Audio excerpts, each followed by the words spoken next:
السلام علیکم جی، کیسے ہیں آپ سب؟ میں ہوں آپ کا دوست Sharib Khalid and welcome back to اندر ویڈیو۔ آسٹریلیا نے پاکستان کو دوسرے ون ڈے میچ میں شکست دے دی ہے اور شاداب خان کے 71 رنز بھی کسی کام نہیں آئے۔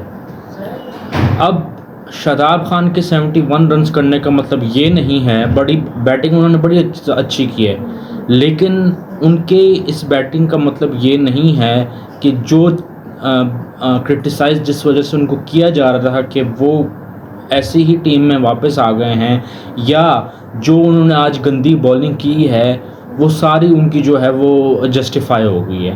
ہم ان چیزوں کو مکس نہیں کریں گے، ساتھ میں ہم بات کریں گے آج کی ہار کی سب سے بڑی وجہ جو ہے وہ ہے شاہین شاہ افریدی کی گھٹیا کپتانی۔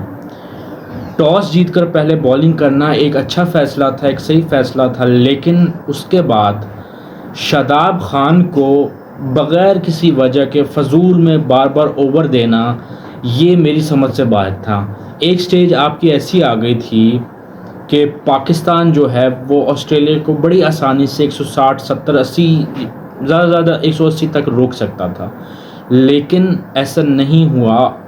شاداب خان کو بار بار اوور دینے کی وجہ سے جو ہے اس کو کٹ پڑ رہی تھی، اور پھر اس کو کٹ پڑتے پڑتے جو سکور ہے آسٹریلیا نے 230-31 کر لیا۔ شاداب خان نے آج بھی بہت ہی گندی بولنگ کی ہے، 50 سے اوپر رنز دیے ہیں، پچھلے میچ میں 54 رنز دیے تھے، آج کے میچ میں بھی 50 سے اوپر رنز دیے ہیں، 54-56 رنز ہی دیے ہیں۔ تو شاداب خان، اب مجھے شاہین کی سمجھ نہیں آ رہی ہے، آپ کے پاس اتنی اچھی سٹیج سیٹ تھی، ایک تو آپ نے ٹاس جیت کر پہلے بولنگ کی جو کہ صحیح فیصلہ تھا، لیکن آپ کے پاس اتنی اچھی ایک سٹیج سیٹ تھی کہ آپ آسٹریلیا کو بڑی آسانی سے 180 پہ پکڑ سکتے تھے، لیکن آپ نے جو ہے وہ شاداب خان کو کیونکہ اس سے ایک وکٹ دلوانی تھی اس کو، تو آپ نے اس کو جو ہے وہ بار بار جو ہے وہ اوور دیتے گئے، جس کی وجہ سے جو ہے وہ آسٹریلینز کو بھی پتہ تھا کہ یار یہ ایک ایسا بالر ہے جس کو ہم اٹیک کر سکتے ہیں، اور انہوں نے اٹیک کیا بھی شاداب خان کو انہوں نے اٹیک کیا بھی۔ مطلب جہاں پہ حارث رؤف کا اوور بنتا تھا وہاں پہ حارث رؤف کو نہیں لایا گیا، جہاں پہ شاہین کا خود کا اوور بنتا تھا وہاں پہ شاہین خود نہیں آئے۔ مطلب جب بعد میں حارث رؤف آیا اس نے بھی وکٹ لی، شاہین آیا اس نے بھی وکٹ لی، یہ کام اگر تھوڑا پہلے ہو جاتا تو مجھے لگتا ہے کہ آسٹریلیا جو ہے وہ اتنا سکور نہیں کر پاتا۔ مطلب اگر آپ کسی میچ کی ون ڈے میچ کی پہلی بال پر اگر آپ وکٹ لے لو تو اس کے بعد جو ہے آپ کا جو مومنٹم ہے وہیں سے آپ پکڑ لیتے ہو، لیکن شاہین نے پہلے ایلیکس کیری کو آؤٹ جب کیا اس کے بعد جو ہے وہ آسٹریلیا آپ کی 65 پہ 3 تھی، وہاں سے 200 کرنا، 200 پلس کرنا، یہ مطلب ایسا نہیں ہے کہ آسٹریلیا کی ٹیم بہت اچھی تھی، مطلب اتنی مطلب میں یہ نہیں کہہ رہا کہ آسٹریلیا کی ٹیم بالکل فارغ تھی، لیکن ان میں بڑے بڑے نام ایسے سچ نہیں تھے، صرف ایک ان کے کپتان Josh Inglis, Marnus Labuschagne, Alex Carey, ٹھیک ہے۔ مطلب یہ ایسے بیٹسمین نہیں ہیں جو آپ کو 300 350 کر کے دے دیں۔ تو مجھے سمجھ نہیں آئی کہ مطلب آپ کو پتہ ہے کہ یار ایک بالر پٹ رہا ہے، اس کا جو دن ہے پچھلے میچ میں بھی گندا گیا ہے، اور اس میچ میں بھی بہت برا دن گیا ہے، آپ پھر اس کو جو ہے وہ بار بار بال دے رہے ہو۔ اور پھر سب سے پہلی بات تو یہ ہے کہ شاداب خان کی جگہ آج سفیان مقیم کو مجھے سمجھ نہیں آیا کہ کیوں نہیں کھلایا گیا۔ مطلب آپ کو پتہ ہے پچھلے میچ میں شاداب خان نے بڑی گندی بولنگ کی تھی، ٹھیک ہے، اور اس میچ کو دیکھتے ہوئے تو آپ کو سفیان مقیم کو کھلانا چاہیے تھا، لیکن آپ نے شاداب کے ساتھ لے کر گئے، اور شاداب نے آج بھی گندی بولنگ کی۔ یہ جو 232 رنز پڑے ہیں پاکستان کو، 231-32 رن، اس میں شاداب خان کا ایک بہت بڑا رول ہے۔ مطلب اب شاداب خان نے آج 71 رنز کے جو کہ ایک اچھی بیٹنگ کی ہے اس نے، لیکن اب دیکھنا کہ اس پرفارمنس کی بیس پر شاداب خان جو ہے وہ اگلا میچ بھی کھیلے گا۔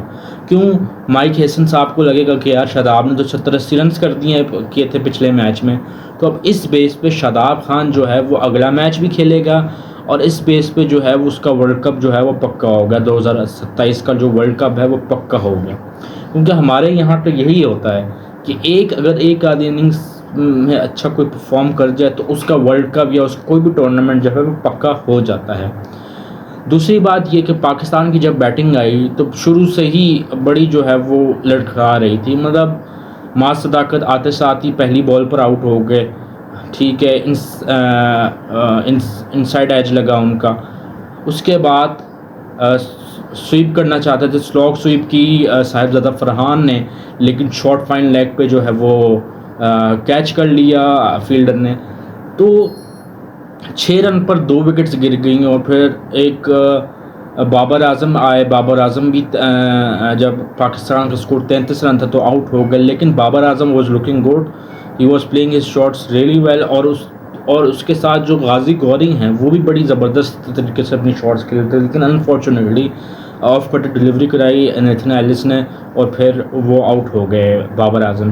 اس کے بعد غازی غوری بھی اچھا کر رہے تھے, اچھا دکھ رہے تھے, لیکن وہ بھی پھر اس کے بعد آؤٹ ہو گئے. 76 پہ 6 آؤٹ تھے اور ایزی ون لگ رہی تھی فار آسٹریلیا, لیکن ایک پارٹنرشپ لگی شاداب خان کی اور عرفات مناز کی. پاکستان تھوڑا گیم میں واپس آیا. اگین جیسے عرفات مناز کی وکٹ گری, شاہین شافری کی پوری کوشش تھی کہ یار کسی طرح سے میں آؤٹ ہو جاؤں. وہ اگر 11-12 رن بھی اس نے جو بھی بنائے ہیں تو 11-12 رن بھی اس نے پتہ نہیں کیسے بنا لیے, لیکن ورنہ تو اس کی پوری کوشش تھی کہ میں آؤٹ ہو جاؤں. ٹھیک ہے, اس کے بعد ہمارے پاس آئے کیا نام ہے حارث رؤف, آؤٹ ہو گئے شاہین شافری تھی. حارث رؤف آئے, 15 بالیں کھیلی, کوئی رن نہیں بنایا. ان کا کام صرف یہ تھا کہ یار آپ سٹرائک دیتے, جتنی زیادہ آپ سٹرائک دے سکتے اتنی زیادہ آپ سٹرائک دو شاداب خان کو. تو سٹرائک دینے کے چکر میں شاداب خان کو میں اس سچویشن پہ اگر میں یہ کہوں کہ شاداب خان کو حارث رؤف کو سنگل نہیں دینا چاہیے تھا تو وہ غلط نہیں ہوگا, کیونکہ شاداب خان ایک اچھا سیٹ ہو گئے تھے اور وہاں پہ حارث رؤف کو سنگل دینا بنتا نہیں تھا. ہاں لاسٹ بال پہ آپ سنگل لے لیتے اور پھر سٹرائک واپس آپ کے پاس آ جاتی. وہاں پہ زیادہ سے زیادہ بالز کھیلنا شاداب خان کی جو ہے وہ کام بنتا تھا, یعنی نہ کہ مطلب حارث رؤف کو وہاں پہ نہیں آنا چاہیے تھا. اس کے بعد ابرار احمد, اور اسی چکر میں پریشر میں آتے آتے حارث رؤف بھی آؤٹ ہو گئے. ابرار احمد جب آئے, ابرار احمد سے پتہ نہیں کیا انہوں نے بات کی شاداب خان نے, لیکن اب مجھے ایک چیز سمجھ نہیں آئی کہ آپ نے جو تنویر سانگا ہے انہوں نے بال کرائی, وائڈ گئی تو شاداب خان باہر کیوں نکل گیا, اور اس نے تو بڑی آسانی سے جو ہے وہ پھر اسٹمپ کر لیا جوش انگلش نے. تو اتنی گندی مطلب پرفارمنس آج پاکستان کی طرف سے, اور بالنگ اچھی کی تھی, بیٹنگ میں اتنا ہی برا. اور مجھے ایک بات سمجھا دے کوئی کہ مڈل آرڈر آپ کا ہے ہی کیا, مطلب آپ ورلڈ کپ میں یہ مڈل آرڈر لے کے جائیں گے, کیا آپ عبدالصمد کے سہارے جائیں گے یا آپ شاداب خان کے سہارے جائیں گے؟ شاداب خان نے آج 70 رنز کیے ہیں, کہ آپ کو وہ ہر بار 70 رنز کر کے دے گا؟ اور ہم اس کی بالنگ کو اور اس کی بیٹنگ کو مکس نہیں کر رہے. اس کا مین کام ہے بالنگ کرنا, ٹھیک ہے, اس کا مین کام بیٹنگ کرنا نہیں ہے. جب وہ بالنگ میں ہی اچھا نہیں کرے گا تو ہمیں اس کی بیٹنگ کا کیا کرنا ہے؟ بیٹنگ اس نے اچھی کی ہے, لیکن ہم اس کو اوور ہائپ نہیں دیں گے. اب یہ وہی بات ہو گئی. اب بالنگ اس نے اتنی گندی کی تھی کہ اس کے 70 رنز بھی کسی کام کے نہیں آئے. بھائی جب آپ اپنے مین رول میں اچھا نہیں کرو گے تو آپ کوئی بالر جو ہے وہ اچھی بالنگ نہیں کرے گا, بے شک 50 60 70 رن کر لے, اس کا کیا فائدہ؟ مطلب اور پاکستان اور ٹیم میچ ہار جائے تو پھر اس 50 60 70 رنز کا کیا فائدہ؟ کوئی فائدہ نہیں. جب اس نے بالنگ ہی گندی کی ہے تو اس کے 50 60 رنز کا کوئی فائدہ نہیں.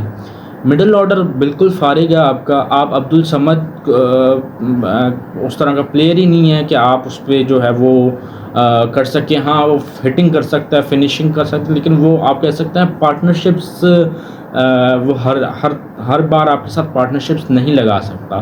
سلمان علی آغا 2 میچز میں کچھ کر نہیں پائے, اور پچھلا میچ تو ان کا جو ہے وہ آخر میں آئے تھے, لیکن یہ میچ ان کا بنتا تھا کہ وہ کھڑے رہیں.